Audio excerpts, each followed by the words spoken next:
রিশাদ বোলিংয়ে আসা মানেই যেন লাহোর কালান্দার্সের উইকেট শিকার।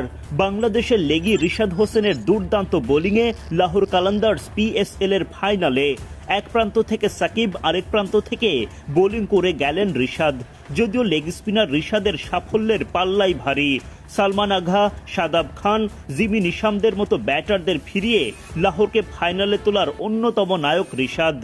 অধিনায়ক শাহিন শাহ আফ্রিদি তো এই টাইগার লেগ স্পিনারের জাদুতে মুগ্ধ। শুক্রবার পিএসএল এ লাহোরের হয়ে ফাইনালে ওঠার লড়াইয়ে মাঠে নামেন দুই বাংলাদেশি সাকিব আল হাসান ও রিশাদ হোসেন।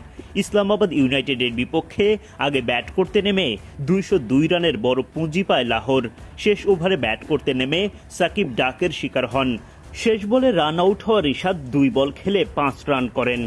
এরপর ফিল্ডিংয়ে নামলে ইনিংসের সপ্তম ওভারে প্রথমবারের মতো বোলিংয়ে আনা হয় সাকিবকে। একটা বাউন্ডারি হজম করে তিনি খরচ করেন 9 রান। পরের ওভারে আরেক বাংলাদেশের রিশাদ হোসেন আসেন বোলিংয়ে। একটা করে ছক্কা-চার হজমে রিশাদের খরচা 14 রান। সাকিব নিজের দ্বিতীয় ওভারে এসেও খুব একটা সুবিধা করতে পারেননি। একটা ছক্কা হজম করে 9 রান দেন এই ওভারে। আর রিশাদ নিজের 2 নম্বর ওভারে দেখান ভেলকি। রিশাদের বলে বাউন্ডারি হাঁকাতে গিয়ে উইকেট হারিয়ে ফেলেন সালমান। বাঁধ ভাঙা উল্লাস এই লেগ স্পিনারের। 26 বলে 33 রান করা সালমান ফিরলে উল্লাস শুরু হয় গোটা লাহোর শিবিরে। ব্যক্তিগত 3 নম্বর ওভারে এসে ফের বোলিং জাদু দেখান রিশাদ হোসেন। মারকুটে ব্যাটিং করতে থাকা শাদাব খানকে ফেরান ওভারের দ্বিতীয় বলেই। 14 বলে 26 রান করা শাদাব ফিরে যান।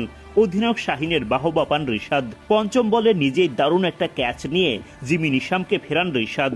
ওভারে জোড়া উইকেট তুলে লাহোরের জন্য জয়ের পথ সুগম করেন এই বাংলাদেশি লেগ স্পিনার। শেষ পর্যন্ত ইসলামাবাদ ইউনাইটেডকে পরাস্ত করে জয় তুলে নেয় সাকিব রিশাদদের লাহোর। রবিবার তারা ফাইনালে মুখোমুখি হবে কোয়েটা গ্ল্যাডিয়েটর্সের।